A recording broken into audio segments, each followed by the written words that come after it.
অসংখ্য মানুষ এই পৃথিবীতে, এই বাংলাদেশে, যাদের সন্তান বাপের লাশ দাফন করতে দেয় নাই যতক্ষণ পর্যন্ত জমিনের ব্যাপারে, বসতের ব্যাপারে ফয়সালা না হয়েছে কোন ডাকাত। এমন ঘটনা কি ঘটে নাই পৃথিবীতে? প্রতিদিন ঘটে না এমন ঘটনা? আফসোসের আফসোসের লাশটুকু পর্যন্ত দাফনের সুযোগ হয় নাই, হচ্ছে না। কবর থেকে আবার লাশ উঠাইছে, মানে মরা মানুষের হয়তো জিঙ্গাই বুঝে কোন ফুতিরে কোনটা দিবেন। আপনি কইয়া যান মরছেন কেন? আপনি মরলেন কেন মিয়া? এই হলো দুনিয়া। আলহাকুমুত তাকাসুর হাত্তা যুরতুমুল মাকাবির।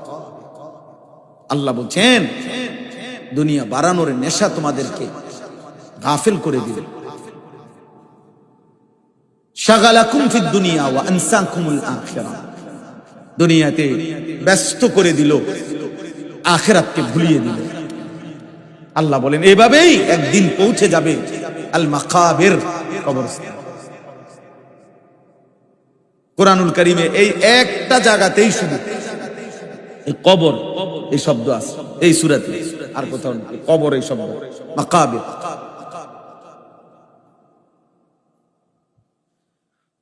হাত্তা যুরতুমুল মাকাবির কাল্লা সাউফা তা'লামুন সুম্মা কাল্লা সাউফা তা'লামুন। আল্লাহ বলেন আর সেই কবরে পৌঁছলেই তুমি জানতে পারবে কি করা উচিত ছিল আর কি করেছি। সুম্মা কাল্লা সাউফা তা'লামুন, আবার আখিরাতে হাসরের ময়দানেও জানতে পারবে কি করা উচিত ছিল, কি তুমি করেছি। আল্লাহ তাআলা বলছে বান্দা আমি কিন্তু ছেড়ে দেব না। তুমি আমারে কি মনে করছো বান্দা? আমি একটা হিসাব নাই। ওয়ালা ইয়াযুবু আন রাব্বিকা মিন মিসকালি যাররাতিন ফিল আরদি ওয়ালা ফিস সামা। সাত আসমান ও জমিনের এক বিন্দু, এক যাররা তোমার রবের আড়ালে নয়। আল্লাহ বলছে তোমার মালিকের দৃষ্টির আড়ালে নয়। ওয়ালা আসগারা মিন যালিকা ওয়ালা আকবারা ইল্লা ফি কিতাবিম মুবিন। আল্লাহ বলেন এক যাররার চাইতেও যদি কম কিছু হয় অথবা বেশি হয়, সেটাও আল্লাহ তাআলা তোমার সেই কর্মটাও সুস্পষ্ট কিতাব ফেরেশতাদের মাধ্যমে লিখাচ্ছে। ওয়াজাদু মা আমিলু হাদিরা। আল্লাহ বলে বান্দা যা করেছিলে সব তুমি তোমার সামনে উপস্থিত পাবে। ইয়াউমা তুবলাস সারাইর, গোপন বিষয়, অন্তরের ভেতরে যে কথা, সেগুলোও সেদিন তোমার সামনে খুলে দেওয়া হবে।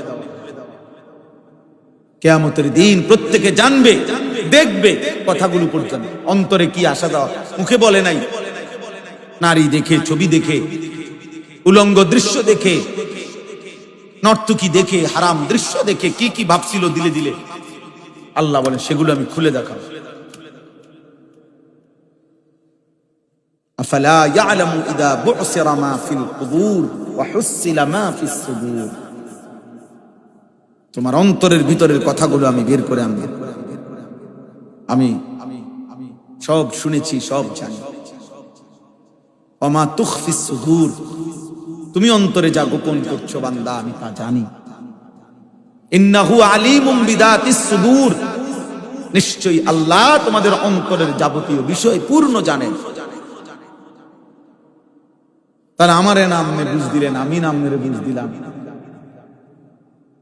হ্যাঁ, আমরা হুজুর পাবলিক মিল্লান হইলে জোরাতালি দিয়া পার হইয়া গেলাম। এরপর আখিরাত, দুনিয়া হয়তো ইমাম সাহেব আপনার লোকে পারলো না, আরি আমরা মাতবুরি, আপনি যেহেতু 3 ফুট বিদেশ, হ্যাঁ আপনি একটা কেশিয়ার, আপনি সেক্রেটারি, হ্যাঁ আপনি গারফাক দেন, 3 কাতার টাইলস তো আমি দিলাম, বুঝেন, 12টা ফ্যান দিলাম আমার জুতের লইয়া। ওনার আমার চিনে না, ওনার মানুষ চিনে না। না না আমি তো চিনছি তো, 12টা ফ্যান দিছেন, চিনছি তো। এরপরে আখিরাত, কথা বলেন আখিরাত। আজকে না থামাই দিলেন, মনে করেন ইমাম সাবরি থামাই দিছেন, ঠিক আছে থেমে গেল, আপনি লোকে কুলাইলো না আর কি। আখিরাত রবের সাথে পারবেন তো? কথা বলেন না। মালিকের সাথে পারবেন তো? তাইলে যুবক ভাই, তোমরাও ভাই, তোমার ওই উশৃঙ্খল চুলের কারণে, চেহারার কারণে, তোমার এই বদবক্ত আকৃতির কারণে হয়তো অনেকে ভয়ে আতঙ্কে তোমার কিছু বলে নাই, কারণ দেখতেই বোঝা যায় সন্ত্রাসী, দেখতেই বোঝা যায় চেহারা সুরতে আল্লাহ নাই, খোদা নাই, নামাজ নাই, রোজা নাই। এই জন্য হয়তো ভয়ে আতঙ্কে কেউ কিছু বলে নাই, কিন্তু তুমি নাফরমান, হাসরের ময়দানে কি বলবে?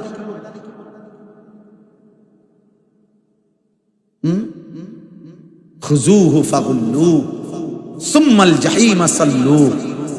কোরআন শরীফে আছে আল্লাহ তাআলা হাসরের ময়দানে ফেরেশতাদেরকে বলবেন, নাফরমানকে ধরো আর তাকে শক্ত রশি দিয়ে বেঁধে ফেলো। ফেরেশতারা বেঁধে ফেলবে। এবার আল্লাহ বলবে, ওরে জাহান্নামের মধ্যে ছুঁড়ে মার, লাথি মার, একটা লাথির লগে জানো জাহান্নামে গিয়া পড়ে, এক লাথি দেব, ট্রাম করে একটা লাথি মারবে, মার।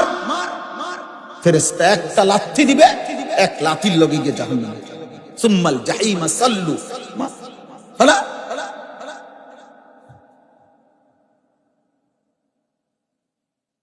হ্যাঁ, কার মেয়ে দেখে নাক কাটাও, কার নারী, মোবাইলের ওই ছবি কার? যে নারীকে সারা রাত দেখে নষ্ট হইলা, ও তো তোমার মতো কারো মা, ও তো তোমার মতো কারো বোন, ও তো কারো স্ত্রী, ও তো কারো কন্যা।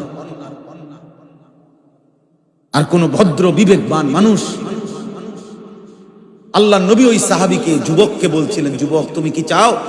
এক যুবক নবীজির জামানায় জিনা করতে চাইছে, নবী তাকে 5টা কথা বলছে।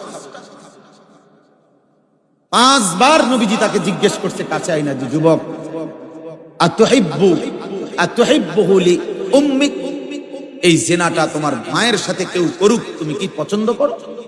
যুবক বলছে লা ওয়াল্লাহি, না আল্লাহর কসম নবী, আমি এটা পছন্দ করি না। নবী বলেন ওয়ালান নাসু লা ইউহিব্বুনাহু লি উম্মিহি, তাহলে মানুষও তাদের মায়ের জন্য এটা পছন্দ করে। আফাতুহিব্বুহু লি ইবনাতিক, নবীজি এরপরে বললেন তুমি কি তোমার কন্যার জন্য এটা পছন্দ করো যে তোমার মেয়ের সাথে কেউ জিনা করুক? যুবক বলছে লা ওয়াল্লাহ, আল্লাহর কসম নবী না। নবীজি বলছে ওয়ালান নাসু লা ইউহিব্বুনাহু লি বানাতিহিম, তাহলে কোন মানুষও তাদের মেয়ের জন্য এই জিনা পছন্দ করবে না। আফাতুহিব্বুহু লি উখতিক, নবীজি বললেন যুবক তুমি কি পছন্দ করো তোমার বোনের সাথে কেউ জিনা করুক? লা ওয়াল্লাহ, যুবক বলল না আল্লাহর কসম না। নবীজি বলেন ওয়ালান নাসু লা ইউহিব্বুনাহু লি আখাওয়াতিহিম, তাহলে কোন মানুষও তার বোনের জন্য এটা পছন্দ করবে না। 4 নম্বরে নবী বলেন আফাতুহিব্বুহু লি আম্মাতিক, তুমি কি তোমার ফুফির সাথে কেউ জিনা করুক, তুমি এটা পছন্দ করো? যুবক বলল লা ওয়াল্লাহ, না না। নবীজি বলেন ওয়ালান নাসু লা ইউহিব্বুনাহু লি আম্মাতিহিম, তাহলে কোন মানুষও তার ফুফির সাথে কেউ জিনা করুক এটা চায় না। 5 নম্বরে বললেন আফাতুহিব্বুহু লি খালাতিক, তোমার খালার সাথে কেউ জিনা করুক, ব্যভিচার করুক, তুমি কি এটা পছন্দ করো যুবক? লা ওয়াল্লাহ, যুবক বলছে না আল্লাহর কসম নবী, আমি এটা চাই না। জালানি আল্লাহু ফিদাআকা, এই শব্দটাও আছে হাদিসে। ওই যুবক বলছে ইয়া রাসূলুল্লাহ, আমার পুরা জিন্দেগি আপনার জন্য উৎসর্গ, এমনটা আমি মেনে নিতে পারি না। নবীজি বললেন ওয়ালান নাসু লা ইউহিব্বুনাহু লি খালাতিহিম, তাহলে কোন মানুষও তো তার খালার জন্য এমন অসভ্যতা পছন্দ করবে না। যুবক তখন বলছে আল্লাহর কসম নবী, ইন্নী তুবতু, আমি তওবা করলাম, আমার চোখ খুলে গেল, আমার দিল খুলে গেল, আমি এমন নাফরমানি আর কোনোদিন করব না, আমি তওবা করছি। হাদিসের মধ্যে আছে নবীজি তখন তার মাথায় হাত বুলায়া ওই যুবককে 3টা দোয়া করছে, 3টা বাক্য বলছে নবীজি তাকে, আল্লাহুম্মা গফির যামবাহু, আল্লাহ এই যুবকের গুনাহ মাফ করে দেন, ওয়া তাহহির কলবাহু, আল্লাহ এই যুবকের অন্তর পবিত্র করে দেন, ওয়া হাসসিন ফারজাহু, আল্লাহ এই যুবকের লজ্জাস্থানকে পবিত্র করে দেন। সাহাবীরা বর্ণনা করছেন ওই যুবক আর কোনোদিন কোনো নারীর দিকে তাকায় না, ভিন নারী। তাইলে আত্মমর্যাদা যারা আছে, আত্মসম্মান যারা আছে, যে হাইওয়ান না, যে কুকুর না, বিড়াল না, শুকর না, শুকরের লজ্জা থাকে না, কুকুরের লজ্জা থাকে না। এজন্য মানুষের চলাচলের রাস্তায় কুকুর জিনা করে, ইনসান কোন মানুষ এটা করতে পারে। তাহলে আমি সবাইকে বললাম, শুরুতে এই কথাগুলো এই জন্য বলছি, আল্লাহর কথা মনোযোগ দিয়ে শুনুন, আমলের নিয়তে শুনুন।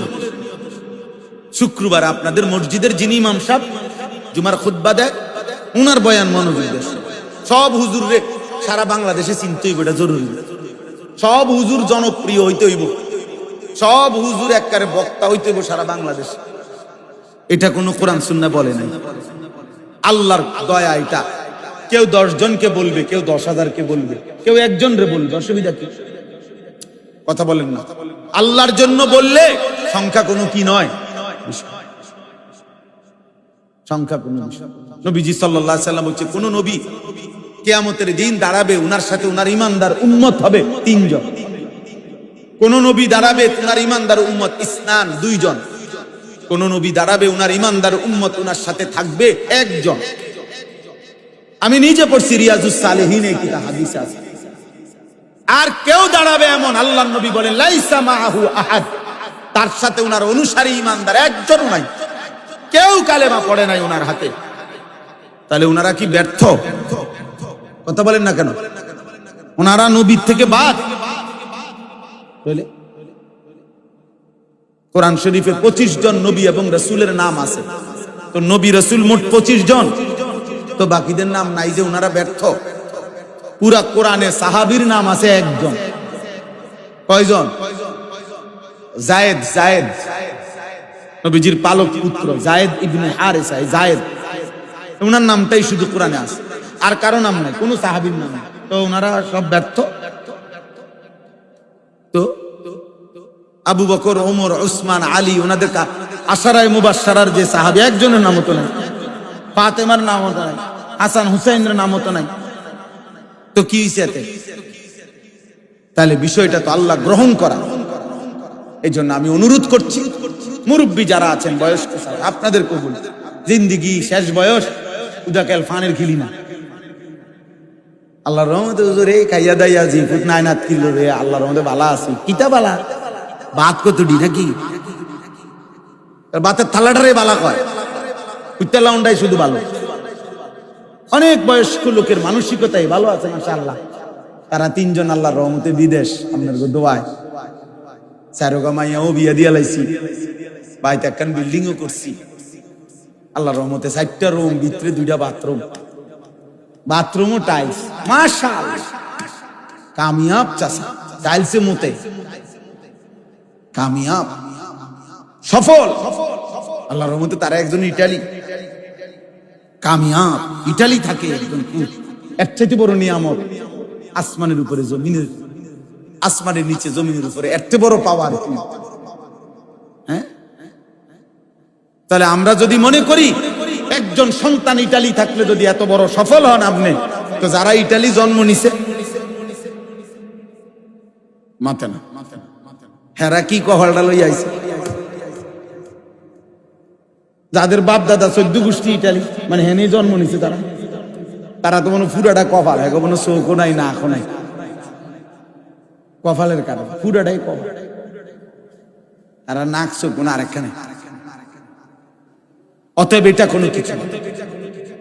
দুনিয়া 1000 বার বললেও, দুনিয়া 1 লক্ষ বার বললেও, তাম দুনিয়ার চাবি আপনার হাতে দেখাইলো যে আমি গোটা পৃথিবীটা আমার বাউন্ডারি ওয়াল, আর এটার একটা গেট, আর এই চাবিটা আমার হাতে, খোদার কসম এইটাও কিছু না। কুল মাতাউদ দুনিয়া কলিল। রব্বুল আলামিন বলে, বন্ধু বলে দেন দুনিয়ার সবটা সামান্য। কলিল মানে সামান্য। আল্লাহর নবী বলছে, লাউ কানাতিদ দুনিয়া তাআদিলু ইনদাল্লাহ জানাহা বাউদাতিন মা সাকা কাফিরাম মিনহা শারবাতাম মিন মাইন। তামাম দুনিয়ার মূল্য যদি আল্লাহর কাছে একটা মাছির ডানার পরিমাণ মূল্য থাকতো, নবীজি বলেন একটা বেঈমান, একটা নাফরমান আল্লাহর অবাধ্যতা করে এক ঢোক পানিও পান করতে পারতো না। আল্লাহ বলতেন, আমারে সেজদা না দিলে পানি দেব না, আমারে সেজদা না দিলে আমি আল্লাহ আলো দেব না, বাতাস দেব না। নবী বলেন, না উম্মত, তামাম দুনিয়ার ভোগের যত সামগ্রী কোনোটাই আল্লাহর কাছে একটা মাছির ডানা পরিমাণ মূল্য নাই। এজন্য আল্লাহ ফেলে রাখছে, যাও বান্দা দস্তরখানের মতো, দুনিয়া আমার খোলা দস্তরখান, সবটা দুনিয়া ভোগ করো।